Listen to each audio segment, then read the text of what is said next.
Good evening, and thank you for watching. My name is Dillon Rosenblatt, and I'm with the Arizona Capitol Times, and I will be the moderator for this evening's debate. The Citizens Clean Elections Commission is the sponsor for this event. As the state's voter education agency, Clean Elections hosts debates so voters have the opportunity to hear directly from the candidates, ask questions on the issues that matter most to them, and vote informed. Candidates that have a contested general election have been invited to participate in the debate. Candidates that have opted into the Clean Elections Debate Clean Funding Program are required to participate, while traditional candidates are invited and encouraged to attend. Please note, candidates from both the Senate and the House are participating in tonight's debate. As the moderator, I will ensure candidates have the opportunity to engage directly with their respective opponents. The questions that will be asked this evening are coming directly from voters. Leading up to the debates, Clean Elections conducted outreach to voters across the state, soliciting questions for the candidates. Voters that are watching this debate live, you can submit a question at any time by email, debates@kc-a.com, by text at 928-362-1062, or by phone at 480-937-1297. Please specify if your question is for a specific candidate or for all of the candidates. We screen questions for clarity to eliminate duplications, speeches, or personal attacks on candidates. The debate is scheduled for 1 hour, so we may not get to all of the audience questions, but we will do our best. Candidates, you will have 1 minute for your opening and closing statements, and 1 to 2 minutes for your responses to voter questions. We encourage an open exchange of dialogue between opponents. If you feel the need to respond to another candidate's comments, you may do so. I may limit responses for time management purposes, and remember, this is a respectful, courteous, and professional environment. Our goal tonight is to connect candidates and voters, so our electorate may vote informed. Candidates running for the state Senate and Arizona's 25th legislative district are Republican incumbent Senator Tyler Pace and Democrat Paul Weigel. Tyler Pace cannot be here tonight. Candidates running for the state House in Arizona's 25th legislative district are Republican incumbent Speaker of the House Russell Bowers, Republican incumbent Representative Michelle Udall, as well as Democrat Suzanne Hug. Michelle Udall could also not be here tonight. We will go in alphabetical order for the opening remarks. So let's start with Mr. Bowers. Go ahead. Well, thank you for the privilege of being on and to be able to address the citizens in this district and beyond. My name is Russell Bowers. I'm known as Rusty Bowers. I was born 150 years ago here in Mesa in 1952. I'm a fourth-generation Arizonan. My wife also, I was named after her father. Our families knew each other, and we went to high school at Mesa High. We have 7 children and 20, soon to be 20 grandchildren, very soon, and which is the focus of much of my life, what will be left, that they will inherit, and what stability and what structures of society they need to have a fulfilling and a happy existence in life. So that more and more is part of what I think about and worry about and the policies that I make. I'm very glad that you'd give us this opportunity to speak and to be asked questions and to participate. And I hope that you'll all listen up and we'll all pay attention to each other. And I really appreciate this opportunity, and thank you. Ms. Hug, let's go to you next. Thank you. My name is Suzanne Hug. My pronouns are she, her. You know, growing up, every year, we took a car trip in the summers. We drove out into a windy and dusty, desolate place because my father's side is Japanese American, and we wanted to go visit the internment campsite where we are held. I remember my little hand would reach up and feel the plaque and look at it. And I remember so clearly the bullet holes where people had taken pot shots at our history. I'm running now because this is a time that calls to us to stand up as Americans. I know how precious our history is, but also as a mother of 2 young sons, how important our future is, how critical it is to have new voices in this fight to build a better tomorrow. So I'm pleased to be representing here. I'm a 20-year resident of Arizona. My husband is a Mesa native. We have our family here. We've built a business here. And I'm 100% invested in just really building a beautiful tomorrow for Mesa, our residents, and all of Arizona. Mr. Weigel. Good evening. Thank you, Dillon. I'm delighted to be here tonight with Rusty and Suzanne, representing Democrats across the district, as Legislative District 25. My name's Paul Weigel. I'm running for Senate and Legislative District 25, and I'm sorry that Tyler Pace can't be here tonight. He's my opponent, and it disappoints me because this is a wonderful opportunity for us to be sharing our ideas and talking and debating with each other and making sure that everybody in the community understands and is participating in this debate in what is more critical of a time than ever before in our life. Now, a little bit about me. I'm a professor, I'm a small business owner, I'm a cancer survivor, and a single dad of a great 10-year-old daughter. And I'm a Democrat, and I'm a proud Democrat. Now, as Rusty and Suzanne have mentioned already, we're all imagining what Arizona can be, but we really are at a crossroads. Now, I'm not a lifelong Arizonan. I'm relatively new here, been here about half a dozen years. And I came to Arizona because Arizona, I wanted to be home to me. But what I've seen while I've been here in Arizona is that our leaders are failing us. And we really deserve better up and down the ticket. Because what we're seeing right now is our state and our country is falling apart because our leaders are not carrying us to where we need to be. Enough's enough. Let's focus on our future. Let's focus on education, the environment, and equity for everyone. We need to have bipartisan solutions to ensure our children have the future they deserve. Thank you. Let's get right into the questions, and the first one is for all 3 of you. The question is, since Arizona has started to see a more positive trend regarding COVID-19 throughout the state, and more cities are starting to come up on their expiration date for their local mask mandates that they have given, do you think the next step is for Governor Doug Ducey to issue a statewide mandate for all people to be wearing masks? Mr. Weigel, let's start with you. Well, Dillon, there's the politically correct answer that everyone's going to say, and then there's the honest answer that we need to discuss here. We know that the governor is not going to issue a statewide mandate, and that's a failure on his part. People discuss that this is about choice and rights. It's not. Wearing masks is about health and the lives of others. In Arizona, we've lost nearly 5,000 lives to COVID. That's 5,000. You compare that to Colorado with almost 2,000. You compare that to Washington with 2,000. And we have 5. In the last 3 days, Arizona has lost 300 fathers, grandfathers, mothers, brothers, sisters, and friends because we are not driving a mask requirement.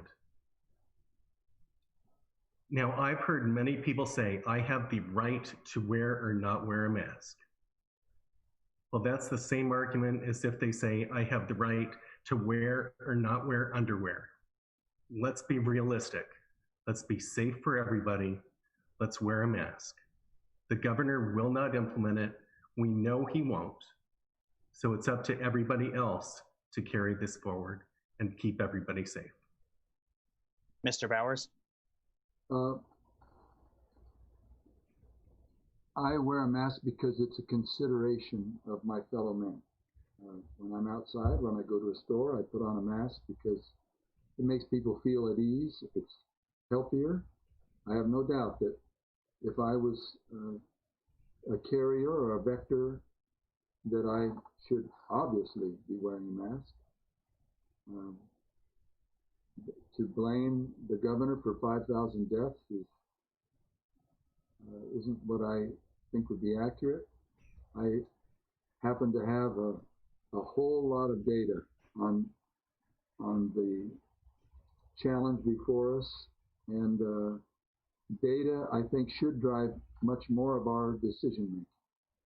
But I prefer people to feel comfortable talking, and so I always ask, would you feel comfortable if I was with a mask or not?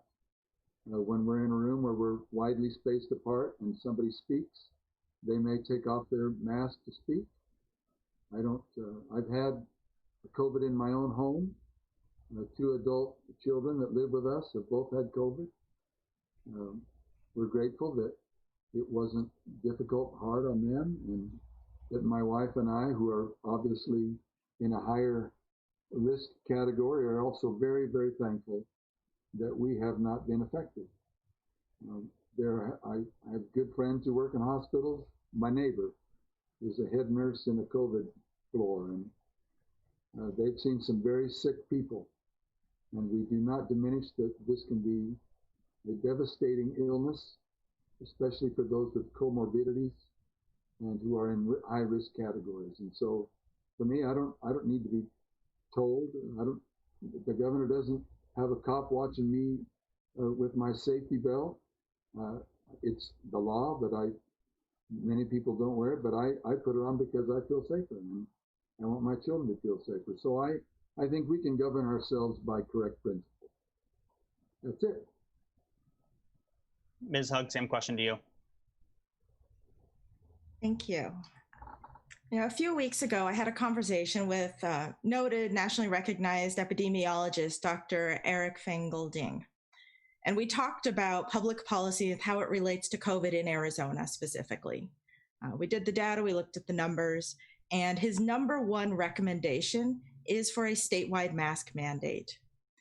Many other states have them, and they have percentage rates of less than 1% positivity, but that's also how they got there.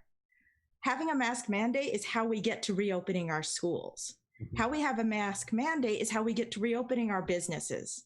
I'm a small business owner, and I know that wearing masks is critical for rebuilding our economy. And I think that Paul put it really well. This is about lives. This is about Arizonan lives of our neighbors, of our friends, and especially of our seniors. I have good friends in this community, mentors, and I value them and their wisdom that they share with me. And I don't want to see anything happen to them. And it's so important that we protect our seniors, but also our families, these mothers and fathers who are having to go to work in really tough situations. And I want to take a moment to say thank you to all the frontline workers, to all the doctors and the nurses who are fighting the good fight without really enough resources. I know that that's something, if I were elected, I would fight every day to get you what you need to get this public health crisis under control. Could I tag on to that? Sure, go ahead. Yeah, I really want to reiterate some of the message Suzanne said and talk about being courteous and nice versus being healthy. I've got a comorbidity issue. I'm a cancer survivor. I had a spot on my lung. I cannot go outside when people are choosing not to wear masks. I cannot walk into a grocery store because people are choosing not to wear masks for my health. Now, when we talk about what does it take for this economy to come back? What does it take for our students to go back to school? What does it take for us to have a functioning society? We have to wear masks. This isn't about choice. This is about life and death. Now, Mr. Bowers, I'm really proud. I'm very happy for you that you had 2 people in your home that were sick. But I'm scared for people like you and when messages like that happen, because I have heard other stories of friends and family who somebody may have had a comorbidity and came into their home and killed 3 of their other family members. And for us to say, I don't want to wear a mask because it's a courtesy issue, I think is amazingly short-sighted. Well, let me contrast to you. I didn't say that the only reason I wear a mask is because it's a nicety. I said it's because, hell, I wear a mask in my own house. When my children were sick, we wore a mask. But when I walk outside to water my garden or to work in my studio and I'm alone, I don't wear a mask. Am I possibly being a vector for something that the trash man might pick up, or the delivery man might carry, or just how much of the data comes from you passing by vectoring to somebody else, or somebody vectoring to you if you have your mask on? I know I'm safer with a mask, but to divide a country around a mask and say that nobody should take any choice, it's again, the heavy hand. We're here for your good. We will make sure everybody lives. Nobody's going to get sick if we all wear a mask. Can you guarantee me that? And no, but we can guarantee that your numbers are dramatically lower. As Suzanne mentioned, when we look at the states that have put in mask requirements, the number of lives are dramatically lower. And ours are dramatically lower now and are going in that same way. They're trending, they're dramatically lower than they were, but they're still far higher than in many other states. Well, and let me go ahead and just say, I really want to thank Mesa Mayor Giles, because he did put in a mask mandate. He was one of the first, and also the Maricopa County Board of Supervisors. So that here in Maricopa County, right here in LD25, we do have a mask mandate. And that's why we're seeing these numbers trending down. Like, the numbers tell us that 60% of transmission is in the home. That means if one person in your family gets it, you're very, very likely to have a second or a third person. And that's, we don't want to see our kids bringing that home to their nanas and then having them pass away. There are a lot of single mothers out there that if they get sick, we don't know what they're going to do. And so really thinking about this in a holistic way for our whole community, especially for the most vulnerable, for our single parents, for our elders, that if one person brings that into the house, there's a very high likelihood that there will be transmission there. This virus is airborne. We know that. It's been shown. And it's not just about 6 feet. It can go 10 feet, 16 feet. And what we really need to do is get our schools funded so they can have appropriate ventilation and air filtration systems so that we can actually get this stuff out of the air and reduce dramatically the potential for infection. And in fact, that is happening. There is more resources being brought available. I have no problem with Mayor Giles in Mesa. I live in Mesa. I wear a mask outside. I have no problem. It's not a dividing thing.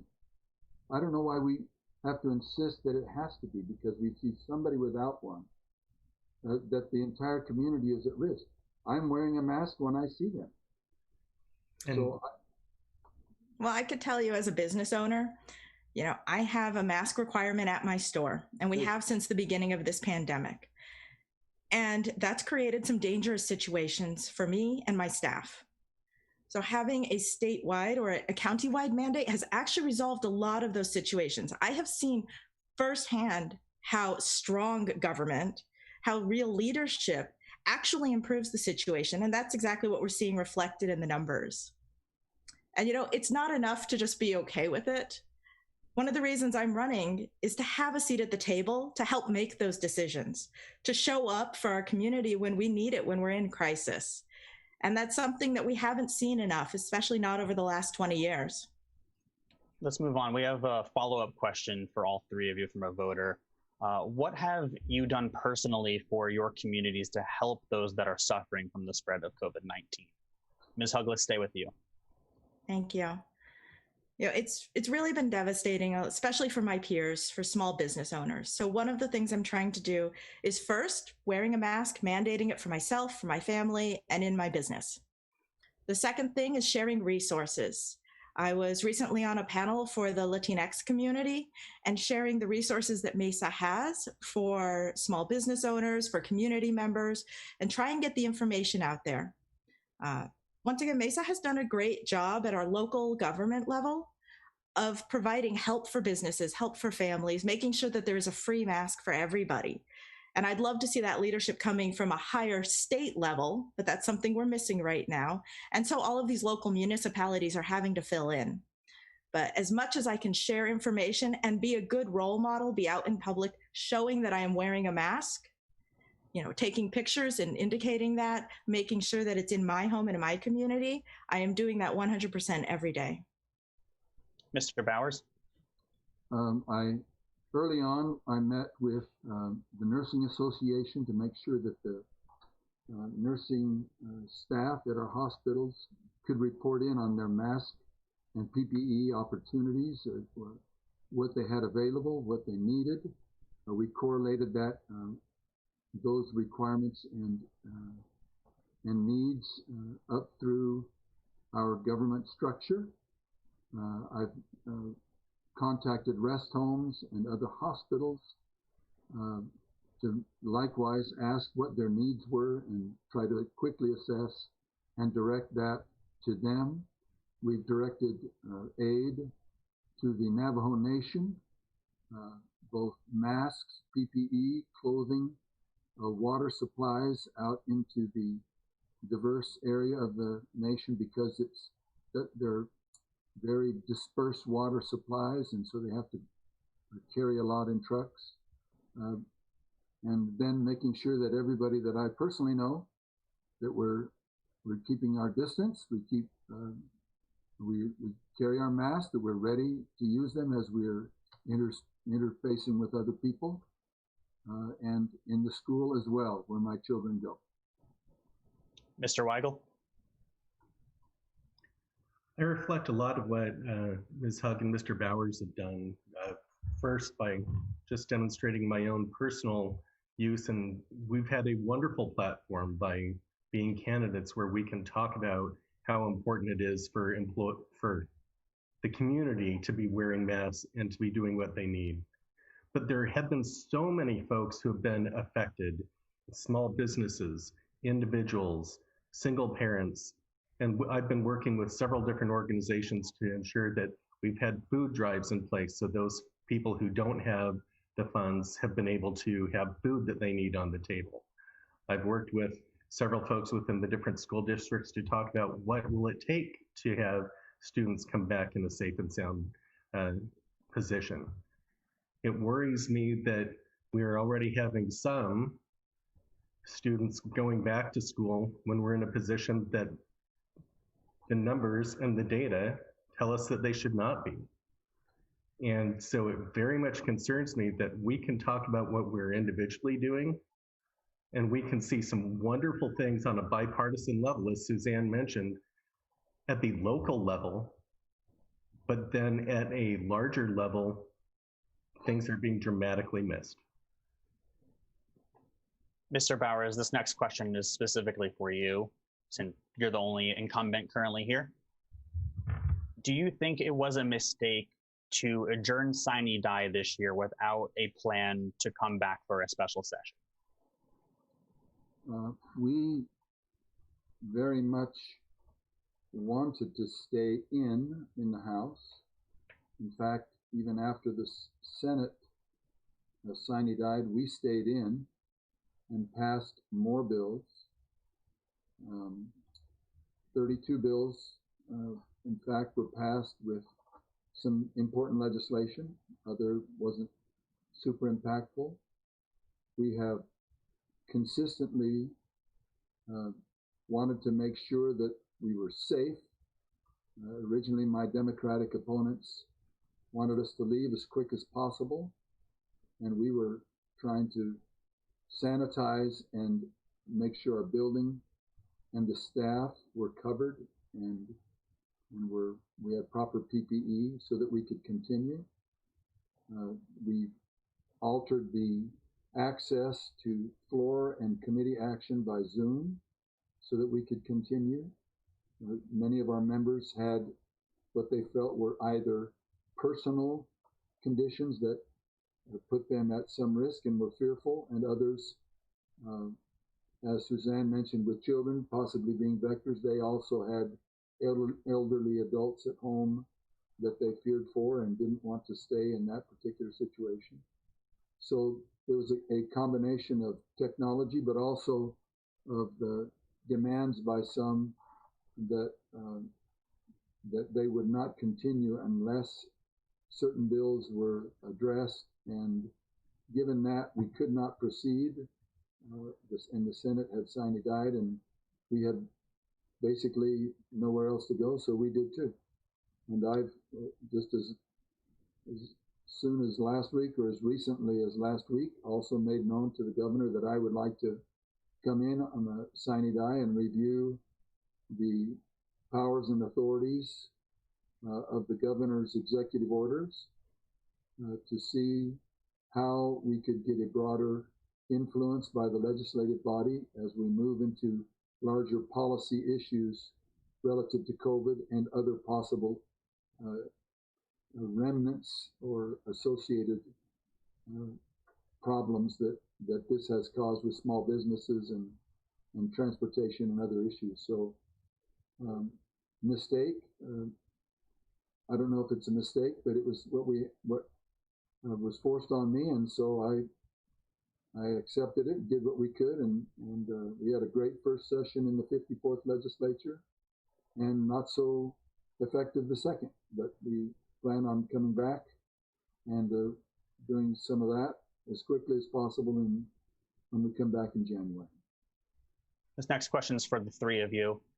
Do you think the governor or the executive branch has too much power with how they've gone about this pandemic? Ms. Hug, let's start with you.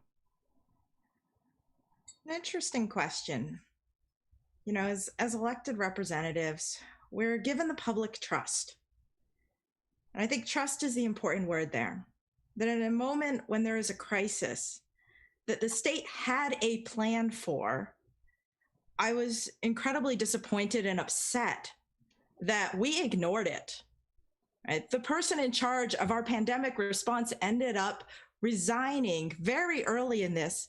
And it was because she said, you know, either I'm in charge and I'm allowed to do my job, or I need to step out of this because in good faith, I can't have this on my hands. Doug Ducey had a choice. He had a choice to listen to the experts, to follow the plan, and to keep Arizonans safe.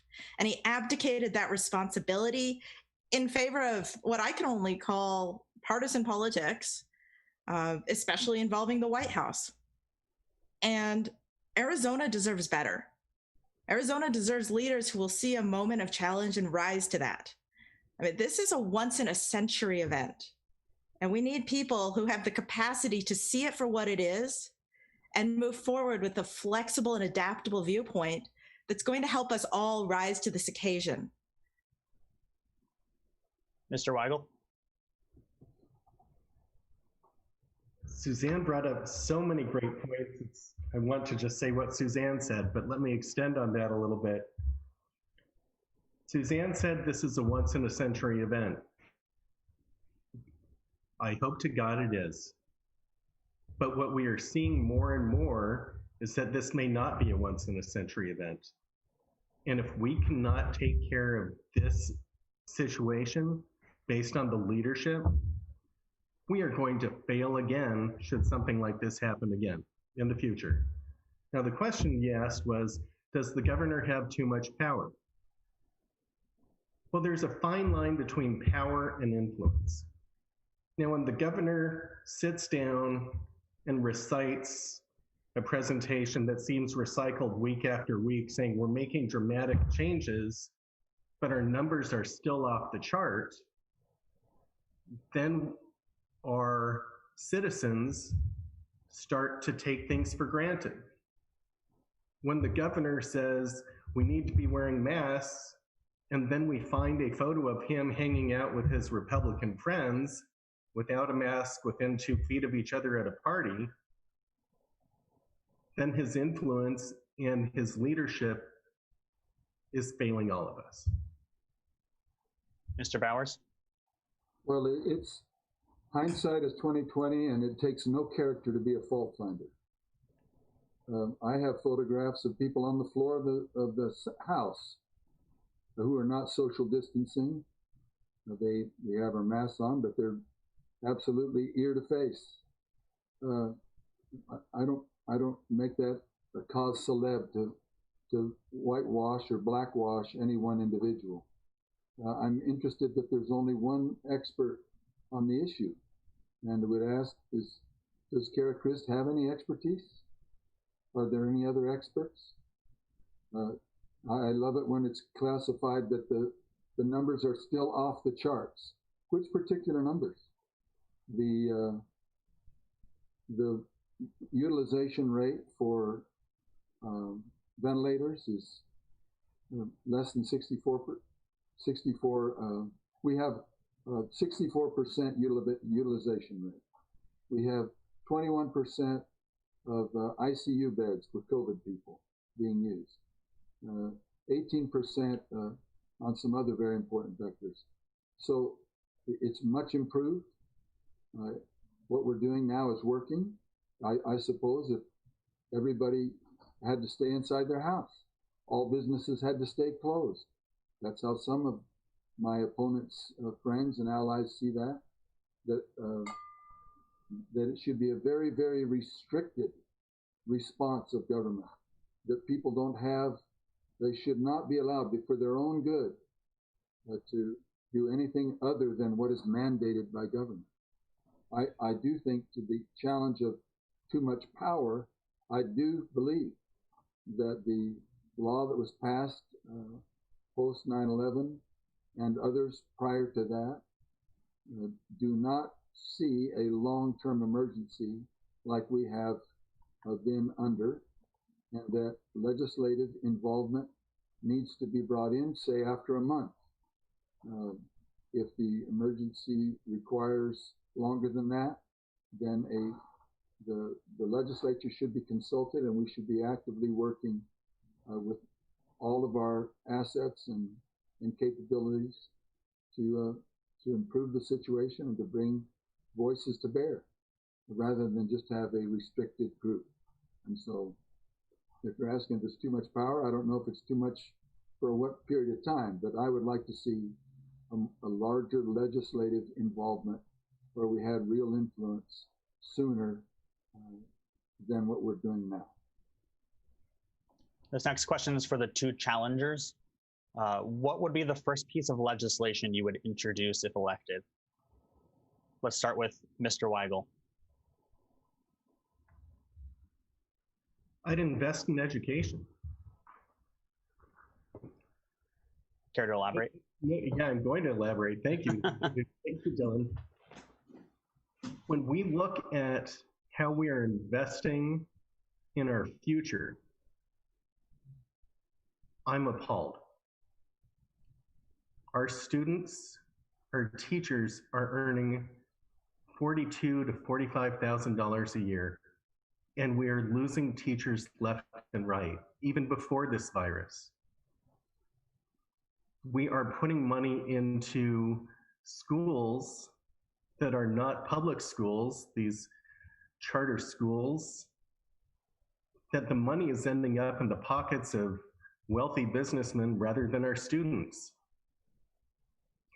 And then to compound it, we've got our jails where we are spending $100,000 a year on keeping many prisoners in place only because it's an incentive to have the jails full.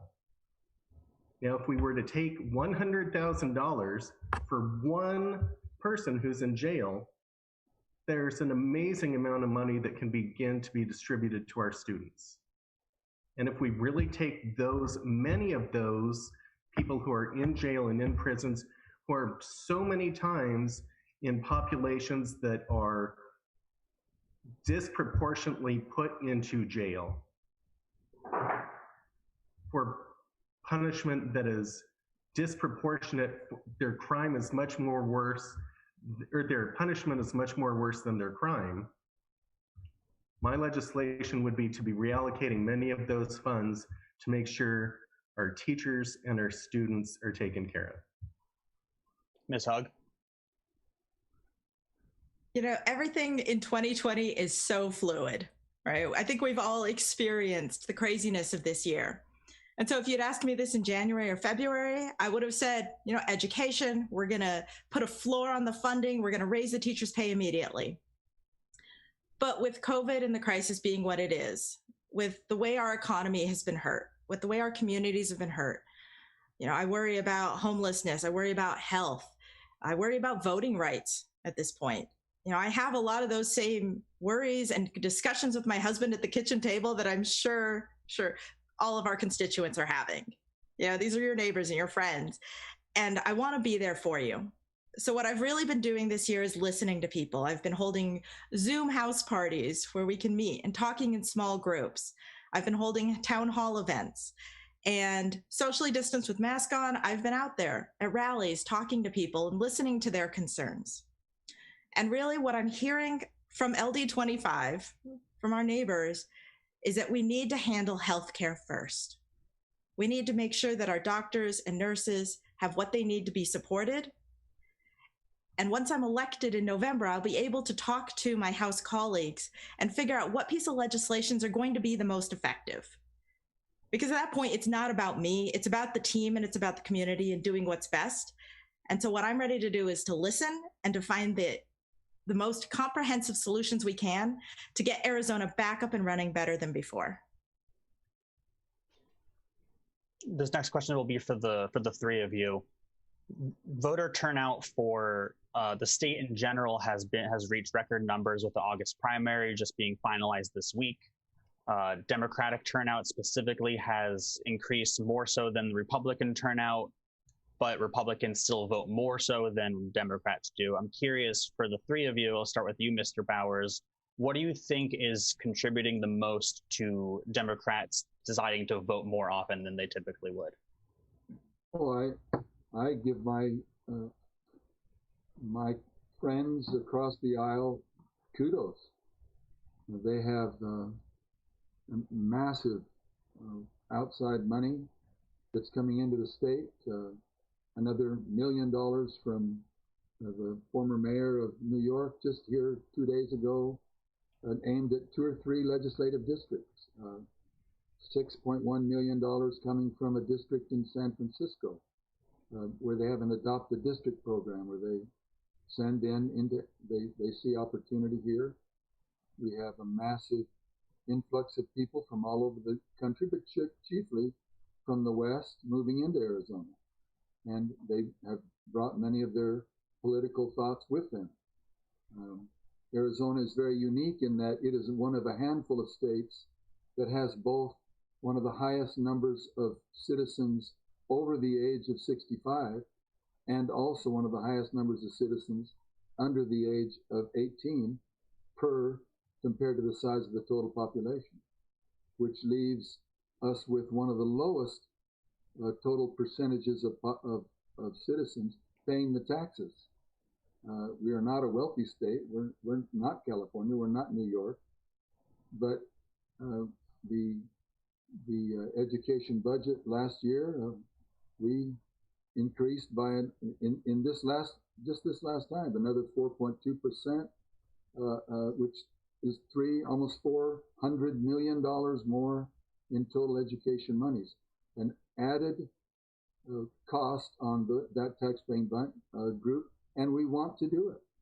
We want to make sure that our citizens are represented in their education monies properly, and it's used wisely.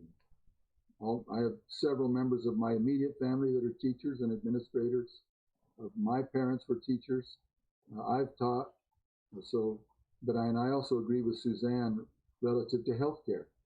Those expenditures need to be addressed to any of the needs that we have for our population. That's an immediate need, and I totally agree that is a priority. But those are some thoughts. I know I strayed a little bit from the original question, but thank you. Ms. Hug, let's go to you next.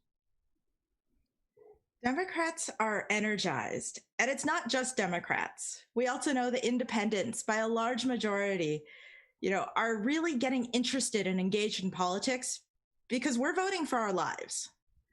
November isn't just about principles and ideals and a 5% increase versus a 15% increase. Right? this is really voting for the health of our nation and for who we define ourselves as. And Democrats are ready. You know, it used to be that people would be afraid to maybe have a yard sign out for a Democrat. I have some friends, good friends in Leisure World, Ruth and Roger, and they have had over 150 requests, right, for Democrat signs from their neighbors, because people realize that a lot of the old tropes just aren't true anymore. Right? Small businesses haven't been helped by Republican policies. Really getting healthcare out there and strong mask mandates is what's going to help our small business, you know, our local owners. There's just so many different issues. It would go well beyond my time. But I will too, you know, address that kind of concept of money. I mean, you know, Rusty's taken money from Southwest Gas and Raytheon and Pinnacle West, General Motors, SRP Political Committee, as well as Pfizer, right? One of the big pharma companies. So to talk about outside money is a little bit funny that way. But what we know here is really all politics is local. And what it comes down to when you see people voting is it's a reflection of the conversations they're having with their families, or maybe with their neighbors, right, on Nextdoor or Facebook. And the idea that they've really woken up, they're paying attention. And now it's incumbent upon us to speak to them, to listen, and to find ways to make their dreams, their hopes, and their values real. We've had 2 GOP representatives for as long as I can remember in this district.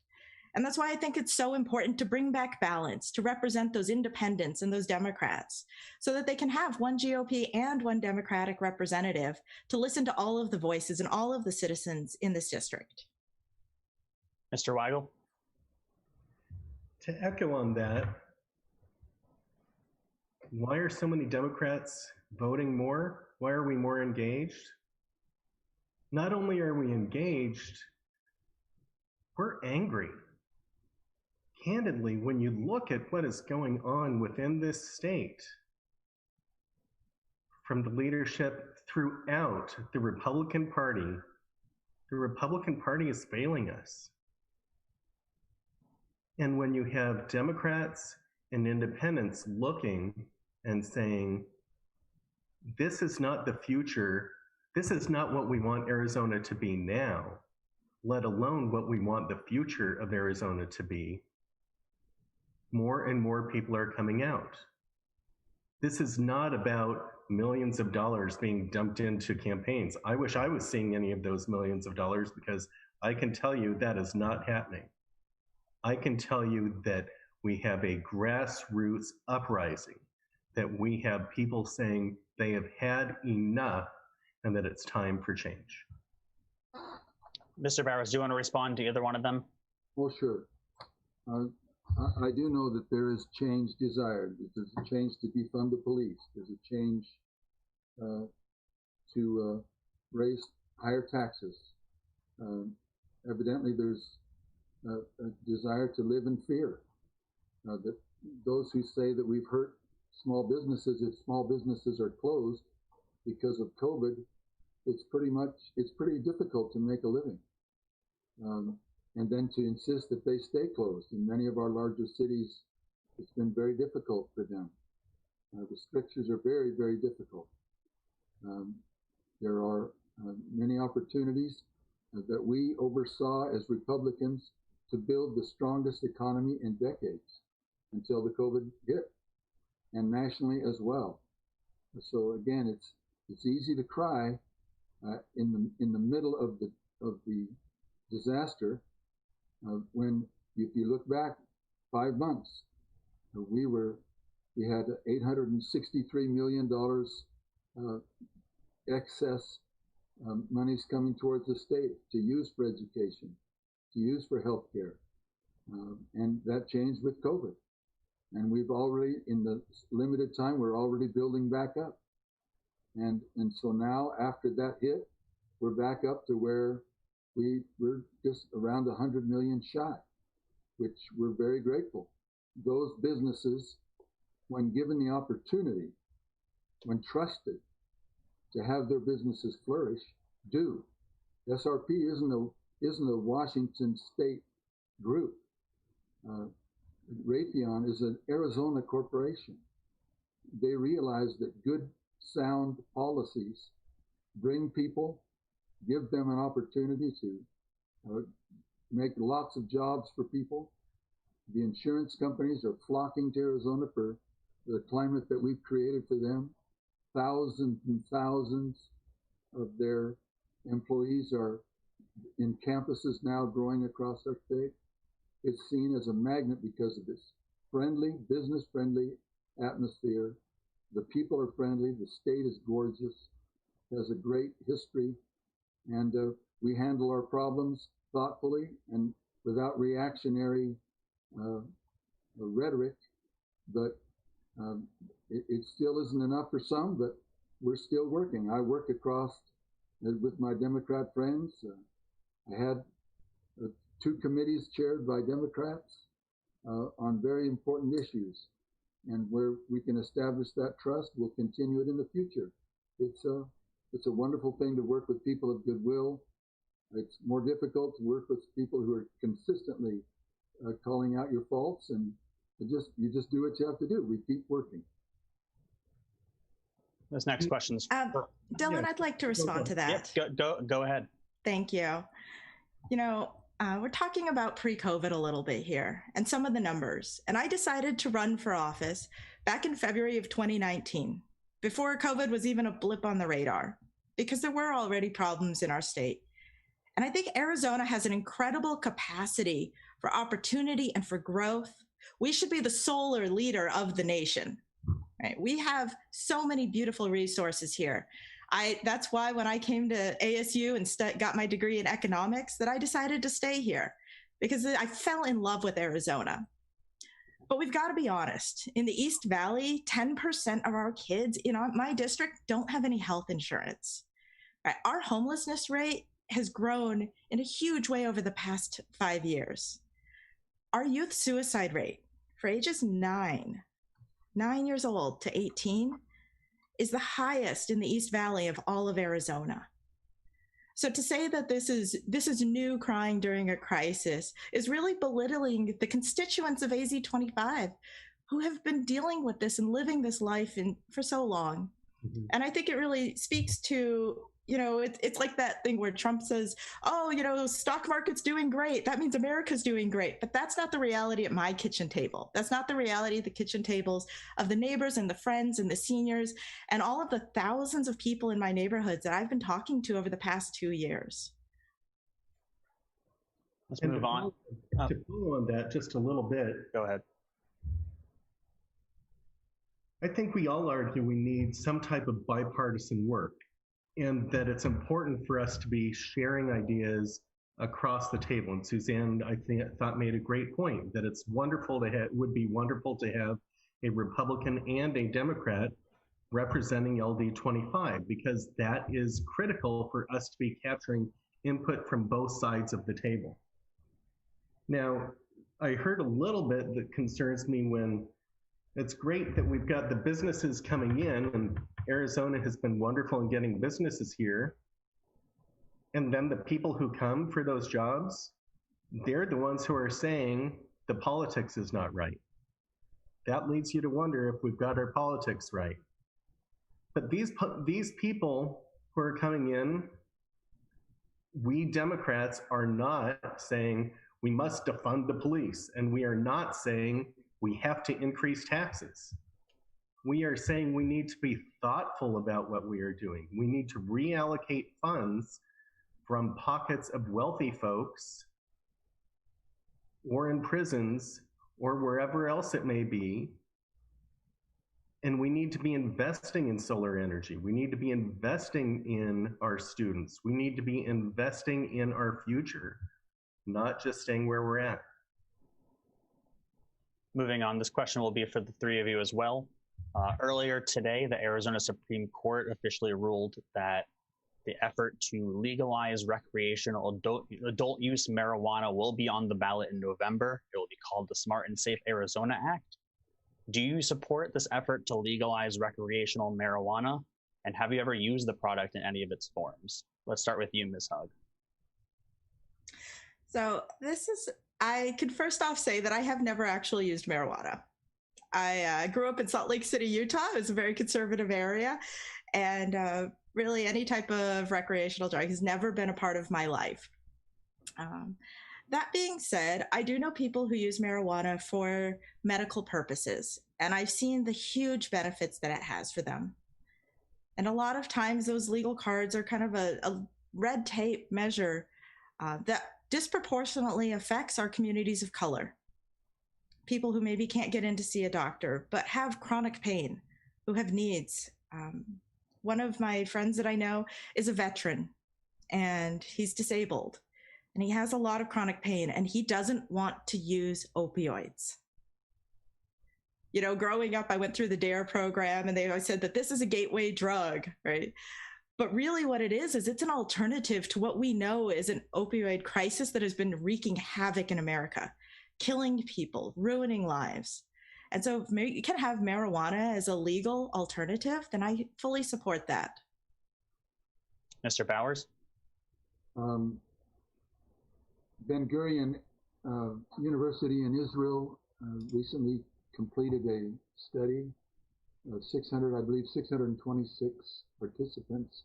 Overall, I think they lost maybe 30 over the initial 6 month period, but they had good staying power. They used a 30-part CBD oil with 1.5% THC, and they saw marked improvement in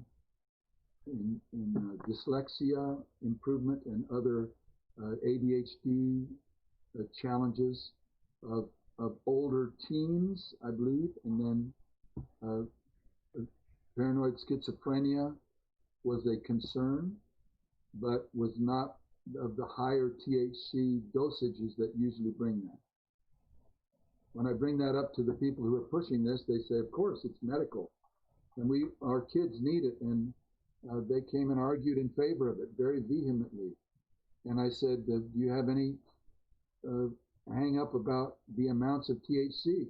Well, I've got to have at least 30% THC to keep my son, they used it illegally for application to their son, to calm him down because he has very pronounced spasms and challenges. And I said, 30%? And they said, oh yeah, 30%. The challenge we have with this is that the caps on usage and the testing doesn't exist. That we're willing to give people that we would never dream. Even opioids are misused. They are misused. They are not following the approved FDA guidelines for those drugs. They're misused, but we don't even have those for this drug. And high dosage THC can wreak havoc, especially on younger minds, and the actual brain itself. The incidents now in Colorado, we're starting to see rapid rises in other states of paranoid schizophrenia and violence. And so some it doesn't affect at all. They're mellowed out. Others, it's the chewies and edibles and especially high dosage THC applications can be devastating, yet no problem. And so for me, rather than just open it up, which has been the plan all along, we should have very dedicated testing and how it should be applied. It should have warning labels. It should have prescriptions that are based in science. And in those applications of low use, low levels of THC, I think it can have a strong medicinal value. I've never used it. I'm grateful that I never have. And I hope that I never have to. I don't say that I would hope that my children don't ever need that specific application, but I want them to know what they are using, not to have just this free and open everything else. We wouldn't dream of doing that for cigarettes, but we'll sure do it for marijuana. And I just see a hypocrisy in it that puts people's lives at risk, whose lives I thought we were very concerned about. So will you vote no on it come November? Oh, yes, of course I will. Mr. Weigel? I think it's funny for us to say free and open for the sale of marijuana that implies that, hey, every 7-Eleven on a corner is going to have pot being sold. You know what? Those people who want to get pot are getting pot already, whether it's through a friend or a family. As Mr. Bowers mentioned, somebody who may know somebody who's getting it. Those drugs are already saying what the percentages of THC, et cetera, are. Now, I have used marijuana. I may be the one person here. You know why I started using marijuana? Because I had cancer. I had a tumor the size of my fist sitting 3/4 of the way down my abdomen. And if I took opioids, I would have been immediately sent to a hospital for surgery because my system would have stopped. I remember sitting in with my doctor up in Washington State as they had just allowed people to start taking marijuana. And the nurse behind my doctor said, try medical marijuana, try medical marijuana. And the medical marijuana was a life changer for me. Now, that's the medical marijuana side. But when we start talking about the opportunity we have if we were to legalize it, and if our voters were to legalize it, it is a tremendous opportunity for us to refocus how we are treating marijuana and treating this. It is not a gateway drug. It is an opportunity where we can actually regulate the use of marijuana more, where we can have controls and where we can actually ensure that people are taking it in a effective manner. And then at the same point, when we talk about revenue opportunities for the state, there's a lot of money that comes in when you sell pot. And those dollars can go into the funds that we desperately need for people to be taken care of. Can I address a couple of things he said? Yep, go ahead. We'll start with the last one of the money. In Colorado, they gave the same pitch. And in Colorado, the costs of law enforcement and the challenges that are brought by marijuana, it's a $4.8 cost for every dollar of taxation raised by the sale of marijuana. That is not a gateway drug. There's some great books now being published, and I'm thinking of one of an author who is with, I believe, the New York Times for 12 years as a reporter, and he reviewed all of that, and that data is just stunningly the opposite of what we cavalierly said, that it's not a gateway drug.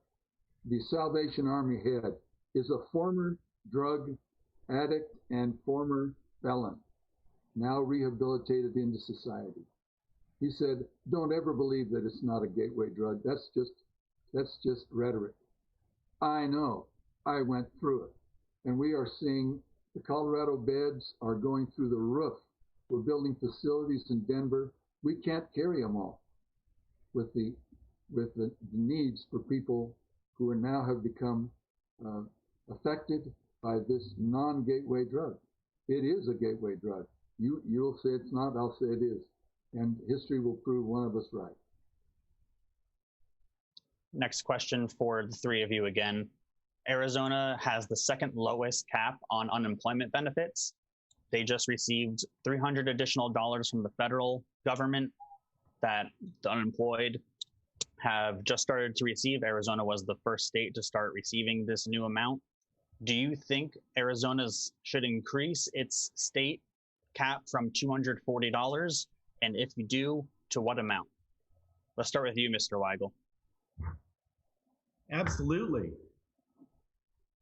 It's criminal how little money we are giving to unemployed. It's discriminatory the amount of money we're giving to the unemployed. We know that people of different colors and creeds who are more likely to be unemployed are of a variety of races, and those are the ones who are not getting the money they need to survive. $200 is nothing. I was unemployed a year and a half ago, and to all of a sudden have $200 coming in my pocket to try and pay for the basic necessities, trying to pay rent, trying to pay for my daughter's food, trying to put gas in my car. You cannot do that on $800 a month. Now, how much would I increase it to? I don't know. I think we need to spend some time looking and saying, what is a reasonable amount for somebody to survive? I would argue that it's tied into at least the minimum wage, so that people can actually survive during this time. And especially now, as we've all said, we're in a unique time with COVID, but this is regardless of COVID. We need to be supporting everybody so that they're in a position to move forward. This is not about giving money so they can stay home. I've heard that argument. I toss it off on the side. People want to work. People want to be earning money and supporting the community. And for us to increase that minimum amount is critical for ongoing success. Ms. Hug? Yeah, I've spoken to people who are currently receiving unemployment. And I've also spoken to a lot of moms in their homes who are receiving nothing at all for all of the extra unpaid work that we are doing right now during this crisis, and that honestly, we're always doing. I'm proud to be endorsed by Andrew Yang, former presidential candidate entrepreneur, who is known for his platform issue of universal basic income. The idea that putting money into the hands of people and letting them spend it because they know best, you know best how your life runs and what's going to be the biggest impact. And I support starting trials of a universal basic income as well. In Tucson, I know that they're going to be starting just directly distributing CARES money to citizens so that they can pay their bills, they can get that food on the table. And I see that as the future for our country, especially as automation takes away more and more jobs. Right? We know from economists that about 40% of the jobs that have been lost aren't coming back. And we've seen that our current state systems are overwhelmed. Right? DES is not equipped to handle this. They're getting 7,000 calls a week and they have like 30 people. Right? It's just not tenable. We can't keep up what's happening. And it's not just people who are unemployed. It's people who are working, who have gig work and maybe don't qualify. So I think we really need to talk about our economy, the way things are going even before COVID, and look at that in a bigger sense and say, how can we get money into the hands of Arizonans to let you make your own decisions? As your representative, I want to listen to you, but I also trust you. I trust you to know what's best for your family, for your community, and I want to be the conduit, the person at the table fighting for you to make that happen. Mr. Bowers? I think one of the good things about this is that it illuminates the huge gulf between two competing ideologies in America. That there is more and more of a demand for a guarantee of everything. That we would trade security for freedom, or freedom for security is the point. A secure income, always. Everybody gets the same. We're all people. We deserve to have the same amount of money. We have guaranteed health. You will wear your mask. You will not eat any fats. You will get X amount of exercise, but it's for your own good. We trust you, but you will do this. That automation is somehow evil, that it takes away jobs, in spite of the fact that before the huge layoffs and challenges of COVID, we had created more jobs through automation than any time in multiple decades. New and innovative ways to get things done, to create employment opportunities for everybody that wanted a job. Everybody. How quickly we forget. The oversight of all parts of our lives, so that we make sure that we're all doing the right thing and that we're all living happily. And on the other side is freedom. I have the freedom to choose to really take hands of a quality education that's offered here in Mesa or anywhere that I've been raised. I graduated from Mesa schools. My parents were both teachers. We had very humble home. We worked in the summers. We saved our money. And when I lost my job, we've always tried to save a few dollars and have a savings account so that it could tide us over in times of emergency, which has been very helpful recently. The idea between these two ideologies is clearly represented here. One is for open use of without prescription, etc., for marijuana, and the other says absolute prescriptions and abuse of opioids. Well, why don't we just say all drugs? All drugs should be, just use it your common sense and use it the way you wish. There are thoughtful solutions for thoughtful people to handle and to address the challenges that we now have. I am not afraid and have a great record of working with Democrats and Republicans. Everybody of goodwill. We've worked on growth challenges. We've worked on fixing or at least giving us a framework on drought conservation plans. I was the lead on that. Michelle Udall was my right hand in water policy. She's brilliant. She teaches at Mountain View. She is fantastic on the budget. We have worked on the budget with people across the aisle. We passed the 3 successive years of pay raises for our teachers, 20%, just like we promised. Not one Democrat voted in favor in any of those 3 years for that teacher pay raise. But we did it. So these things come at us. These challenges will come. We can work together, and I want to work together and have proven that I can, as has Michelle. I think the question, though, I'd like to follow up on that. I think Go ahead. The question was, what should we increase how much money people get who are unemployed? I think it's great to hear a list of things that have been done, but what are we doing to help those folks who do not have jobs? And is $200 enough a month or a week for them to survive? We are not talking about free range and everybody gets to be equal. We've never said that. We are talking about us to survive. We just talked about a guaranteed income. She just talked about it. No, what we talked about was having enough to be able to get going and be able to pay our bills. $200 is no way enough for somebody to survive on a day-to-day basis. It's great that some people may have a savings, but in this world and how things are going, unfortunately, not many people have enough savings to be able to keep going.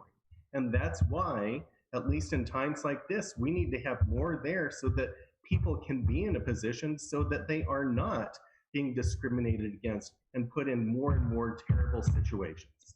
The $200 that you keep saying is actually $240.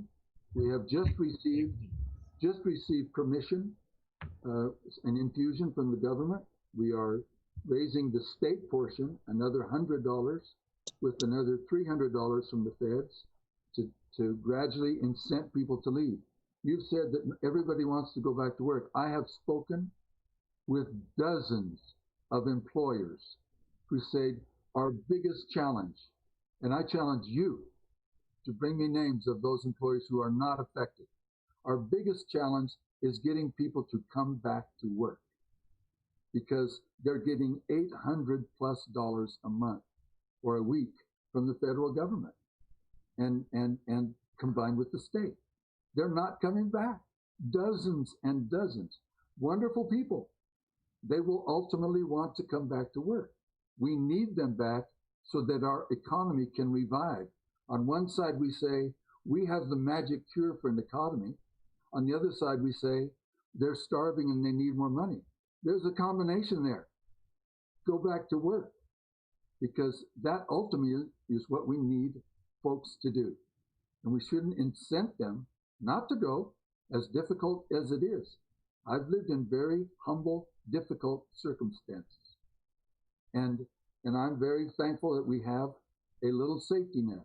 But if it's bigger than your ability to make the job that you possessed or had, then that's a challenge for people, for this economy that we all want to have revived.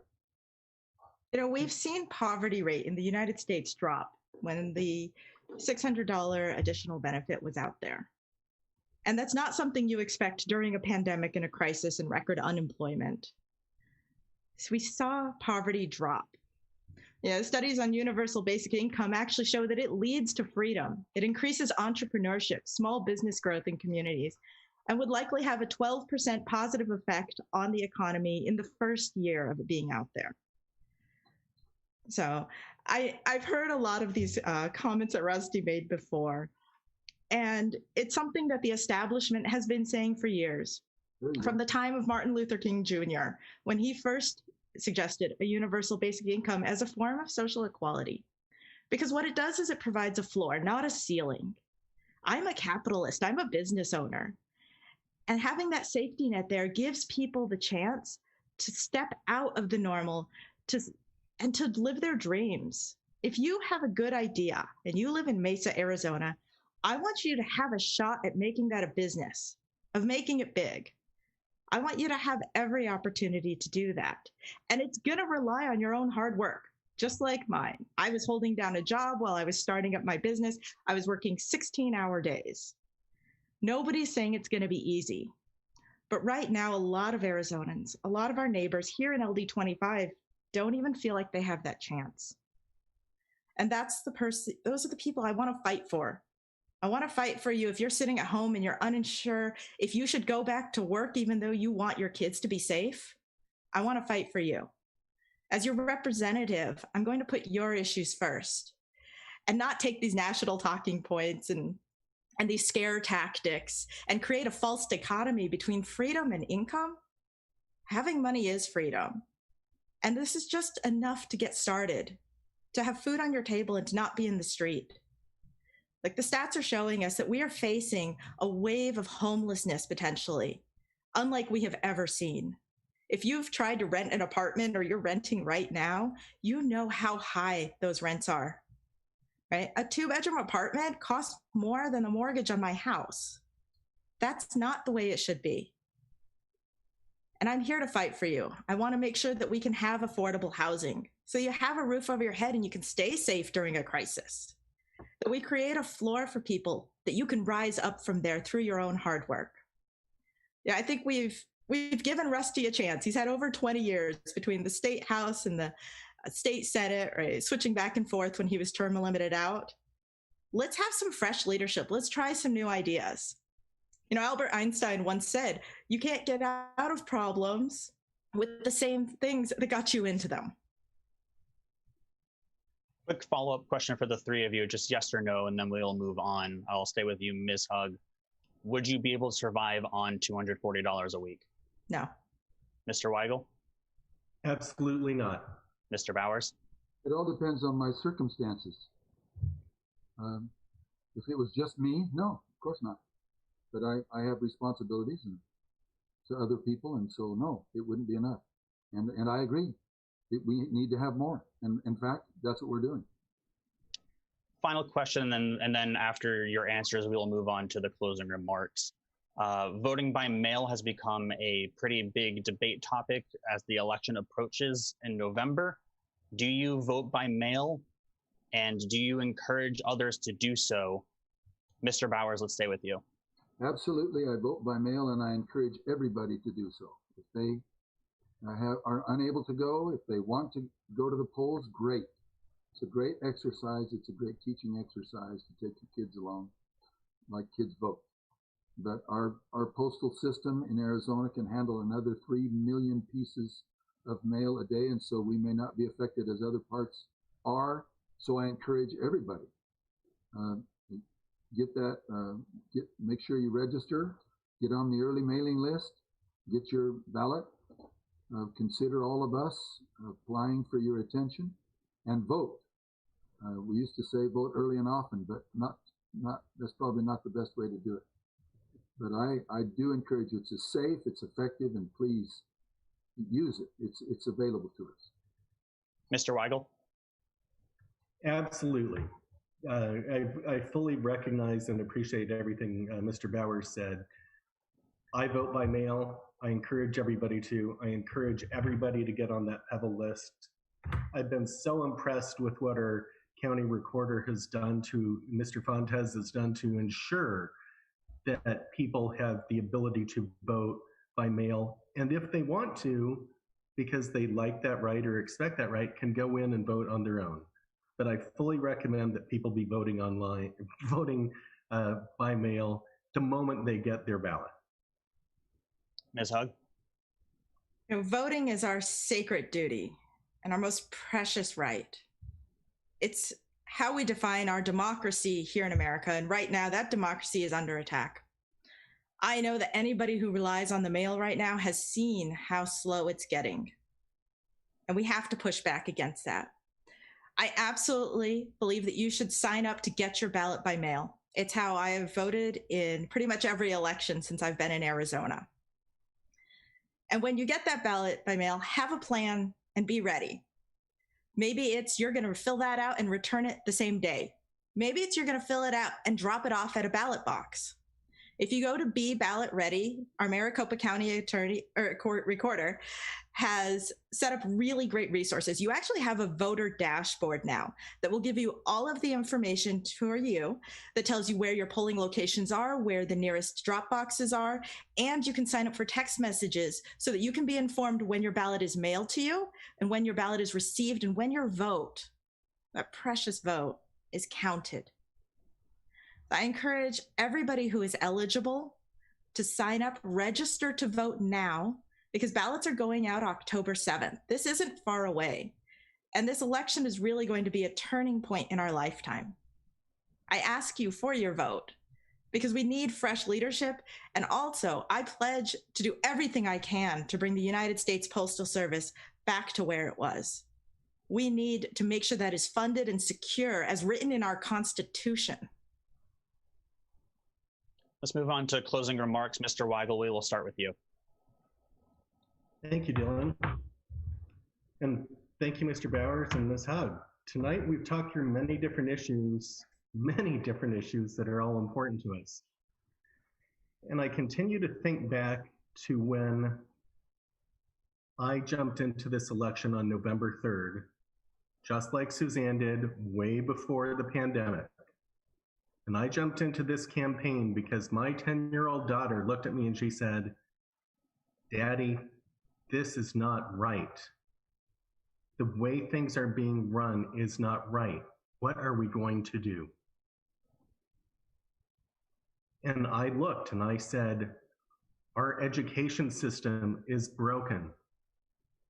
Our environment, we are sacrificing our environment every day for short-term gains and sacrificing long-term. And we saw the incredible discrepancy of income and how people are treated, and that there is so much inequality and inequity that must be addressed. And that's when I knew I needed to run. My name's Paul Weigel. Please find out more about me at paulformesa.com. Please encourage your friends, families to vote. Look at the Democratic ticket and see everything all of the strong candidates have to offer. Thank you. Ms. Hug? Transparency and accessibility. Those are the hallmarks of who I am and my campaign. I want to take a moment, though, to thank my husband, Patrick, and my little boys, Alex and William, for all your support during this entirely crazy 2 years. I love you so much. And I'm going to keep fighting for you. I'm going to keep fighting for all of our kids. I'm a Cub Scout leader too, and I've seen the boys grow up, but they learn so much. And this year we had girls in our troop. You know, I'm out there in the community, whether it's supporting our Black Lives Matters, whether it's, you know, with our small business owners. I'm out there and I see you. And I'm sitting at my kitchen table talking about the same things that you are. And if you'd like to have a conversation with me, I welcome that. I want to be your representative, not just a representative, not just somebody down at the house making decisions without really being connected to their community, without holding town halls on a regular basis. I want to be a representative who asks for your opinion rather than you having to get in line to request to speak. So please, my Twitter is @Hug, just like my last name. So @HugMesa, AZ. You're welcome to follow me, connect with me. My website is hug4house.com. And you can see how you can get involved, learn more about my platform positions, and ask your own personal questions. Please go ahead and email me. I'm happy to respond. I'm going to be your representative, a representative for my neighbors and for my community. And it's an exciting moment in time because as much as things are scary, and I feel that with you, and it can be depressing, rather than bowing our heads in despair, we're standing up. We're rising up. We're voting in record numbers. And we can make a difference. Don't give up. Make sure you vote. Make sure you have a plan to vote. Because Arizona has all the potential. You have all the opportunity. We just need to bring balance back to our state. Mr. Bowers. Thank you very much again to allow me. I know I'm old, and I guess older people are seen as being, not fresh enough, which is fun.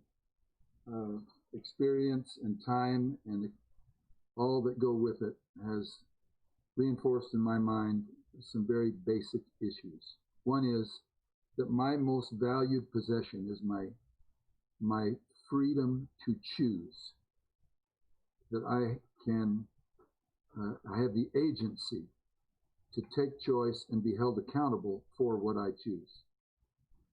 I choose to believe in a God. I choose to exercise prudence. I choose to exercise, period. I make all kinds of choices every day. And imperfect people, driven by their choice and not having it, came here and created a country, created documents that we still support, many of us, that guarantee those basic rights and what comes from choosing. That I have the choice of conscience. I can believe in standing on my own feet as much as possible, of keeping my family strong, of making sure I have a strong education for my children, which I enjoyed right here in Mesa. I don't think I was shortchanged by the humble schools that we used to go to or by the wonderful teachers that I had. I'm not shortchanged by wonderful and brave neighbors right now fighting in the COVID battle. Some affected, others caring for. Now, all those things are things that I appreciate deeply. I am grateful, I am honored, and I believe I have been able to accomplish some rather incredible things, not alone, because nobody does anything at the Capitol alone. We have been able to put groups of Republicans and Democrats together on huge and important issues over my tenure of 17 years.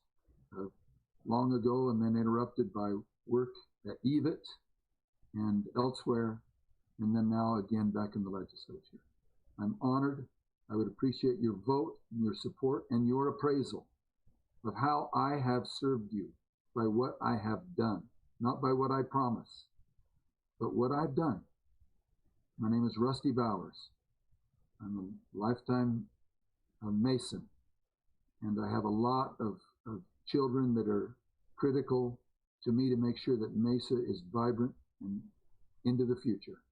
And I thank you all for your time, and as others have encouraged you, please think deeply, evaluate deeply, and vote. And I appreciate this opportunity. Thank you to Clean Elections for giving me this opportunity. Thank you. This concludes our debate. To our candidates, we thank you so much for participating. To the voters, we thank you all for who took the time to watch the debate and inform yourselves before the November 3rd election. The Citizens Clean Elections Commission is your source for nonpartisan voter information. We encourage you to visit azcleanelections.gov for all of your voting needs. Thank you. Thank you. Thank you. Thank you. Have a good evening, everyone. Same to you. Good job, Dillon. Thanks. Nice job.